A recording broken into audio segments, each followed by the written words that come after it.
Naushad Siddiqui কুলটির ISF কর্মী সভা থেকে বললেন, আমার স্বাস্থ্যসাথী কার্ড দরকার নেই, আগে হসপিটালগুলো ঠিক করুন। চলো নওশাদ সিদ্দিকী কি বলছে এ ব্যাপারে দেখে নিই।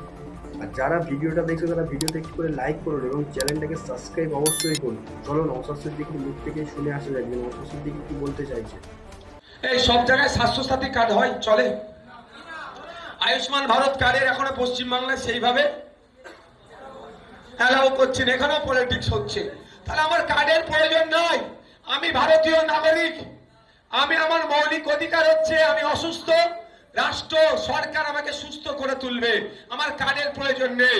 হসপিটালগুলোতে আপনি সরকারি হসপিটালগুলোতে ডক্টর দিন, সেখানে ডক্টর নাই। ডক্টর অল্প কিছু থাকলে নার্সের অভাব, নার্স কি অল্প কিছু থাকলে এক্সরে মেশিন নাই, আবার এক্সরে মেশিন থাকলে টেকনিশিয়ান নাই, টেকনিশিয়ান থাকলে রিপোর্ট করার যে ফিল্ম হয় না সেটা নাই। মানে দুরবস্থা, মেডিসিন নাই। এই যে দুরবস্থা চলছে আমরা বন্ধ করব। আমরা বলবো কেন কুলপির মানুষকে কলকাতার পিজি হসপিটালে গিয়ে চিকিৎসা করতে হবে? কুলপির এলাকাতে কুলপির মানুষকে, সুন্দরবনের মানুষকে, পাথর প্রতিমার মানুষকে, সাগরের মানুষকে তার বুলাকে যাতে সর্বোচ্চ চিকিৎসা পায় তার ব্যবস্থা আমরা করবো। এই জন্য আইএসএফ তৈরি হচ্ছে। আমি একদিন যাচ্ছিলাম সাগরে, তুমি ছিলে কি? সাগরে যখন গিয়েছিলাম আমি একটা তখন এনজিওর সাথে যুক্ত, ফুরফুরা শরীফ আহলে সুন্নাতুল জামাত, আমার বড় ভাইজান যেটা চালাই, আমি গিয়েছিলাম। আমাকে নিয়ে যাচ্ছে, আমি যখন আমি ওই দিকের ঘাটে পৌঁছাচ্ছি দেখি একটা মানুষ, মানে একটি মহিলা বেডে শুয়ে আছে আর চারজন ধরে নিয়ে যাচ্ছে। আমি তোমাদেরই কাউকে জিজ্ঞাসা করেছিলাম, এই মানুষটি কি মারা গেছে নাকি? শুয়ে আছে। বলছে না ভাইজান, ওই মহিলাটি প্রেগনেন্ট, ওপারে অর্থাৎ কাকদ্বীপে এসে হসপিটালে বাচ্চা প্রসব করবে। আমি অবাক যে সাগরে 49% মহিলা আছে, সাগরে 49%, 100 জন মানুষ লোক থাকলে মানে জনসংখ্যা হলে 51 জন পুরুষ আর 49 জন মহিলা।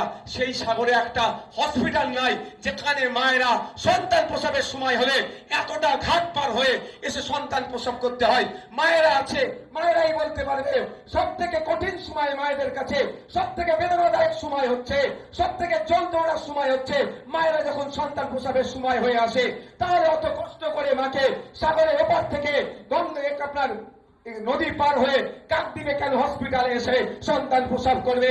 আইএসএফ এর দাবি হচ্ছে এই সমাজ ব্যবস্থা চাইছি সাগরে যাতে উন্নত মানের হসপিটাল হয়, ওখানে আমার মায়েরা তাদের সন্তানকে প্রসব যাতে করে তার ব্যবস্থা গড়ে তুলতে হবে।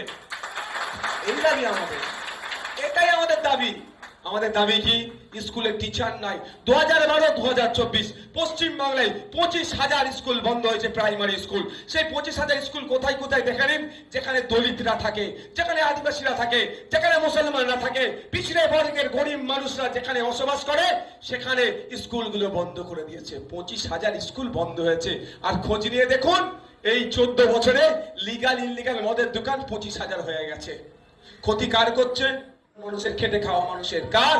আপনাদের, যারা সাগরে মাছ ধরতে যায়, যারা সাগরে মাছ ধরতে যায়, সকাল হলে কুলপি বাজারে এসে ভ্যানটা লাগিয়ে মুঠের কাজ করে, 300 টাকায় ডেলিভার চাষবাসের কাজ করে, ঢাকার কাজ করে, 300 টাকা দিন হয়তো ইনকাম করে, তাদের ক্ষতি হচ্ছে।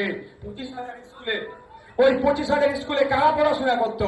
বড় লোকের ছেলেরা, পুঁজিপতির ছেলেরা না, যারা দিনে 300 টাকা খুব বেশি ইনকাম করতে গিয়ে যাদের জিভ বেরিয়ে যায় তাদের ছেলেগুলো স্কুলে পড়তো। সে হিন্দু হতে পারে, মুসলমান হতে পারে, দলিত হতে পারে, আদিবাসী হতে পারে, খ্রিস্টান হতে পারে, দেখার দরকার নেই। কিন্তু কারা? আর্থিক ভাবে যারা দুর্বল তাদের ছেলেরা যে স্কুলে পড়তো, সরকারি স্কুল, সেগুলো বন্ধ হয়ে যাচ্ছে। 25,000 স্কুল বন্ধ হয়েছে। এখানে রেকর্ড হচ্ছে। আমি যদি ভুল কথা বলি জানবেন মমতা ব্যানার্জি আমাকে ছেড়ে কথা বলবে না। ছেড়ে কথা বলবে? তাহলে আমি বলছি কি করে? সেই তথ্য আমার কাছে আছে। তাহলে আমাদের কাজ কি হবে? আমরা ক্ষমতায় আসলে আমাদেরকে মানুষ সুযোগ দিলে ওই স্কুলগুলোকে চালু করব। ওইগুলো তার জেসিবি দিয়ে তুলে, মেশিন দিয়ে তুলে নিয়ে পালাচ্ছে না তো স্কুলগুলোকে? এ বাবু নিয়ে চলে যাচ্ছে নাকি? ওখানেই তো আছে।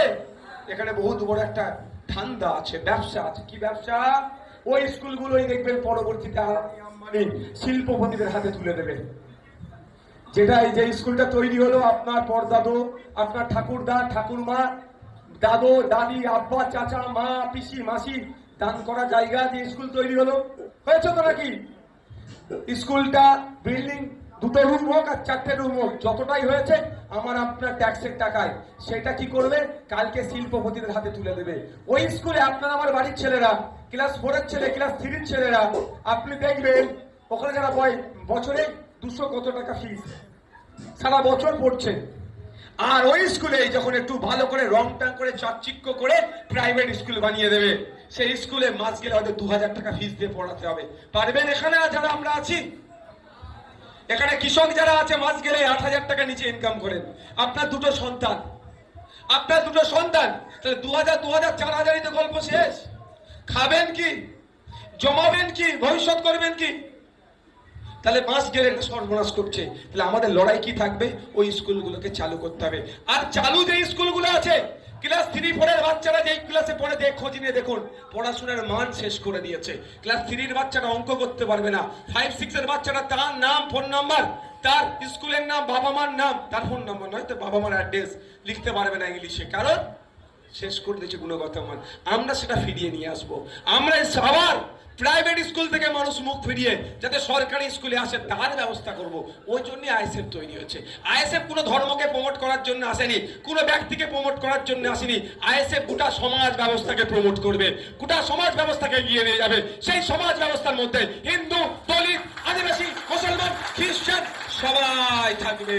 সমাজ ব্যবস্থা পরিবর্তন করতে গিয়ে নওশাদ সিদ্দিকী যদি মনে করে আমার এই মাটাকে ছেড়ে আমি সমাজকে এগিয়ে নিয়ে যাব, কোনোদিন সমাজ এগিয়ে যাবে না। আর আমার মা যদি মনে করে নওশাদদেরকে ছেড়ে দিয়ে সমাজকে এগিয়ে নিয়ে যাব, কোনোদিন সুস্থ সমাজ হতে পারে না। কারণ আমাকে যে দেখতে পাচ্ছেন, আমার যদি একটা হাত ভাঙা থাকতো, একটা পা কাটা থাকতো, একটা চোখ অন্ধ থাকতো, একটা কান যদি কাটা থাকতো, কি হতো? আমি বিশেষভাবে সক্ষম হয়ে যেতাম। অর্থাৎ আমি যেটাকে বলে ডিসেবল বা বিকলাঙ্গ বলে, সুস্থ শরীরে আর মানুষ হতাম না। যদি আমার না থাকতে একটা করে একটা কানই নাই, একটা চোখ অন্ধ, তাহলে কি হবে? তো ভারতবর্ষ একটা হচ্ছে, মানুষ যদি ধরে হিন্দু একটা হাত, মুসলমান একটা হাত, খ্রিস্টান একটা চোখ, দলিত একটা চোখ, বাকি অঙ্গ প্রত্যঙ্গ মিলিয়ে পুরুষ সব ধর্মের মানুষ মিলিয়ে টোটাল একটা যদি ভারতবর্ষ আমরা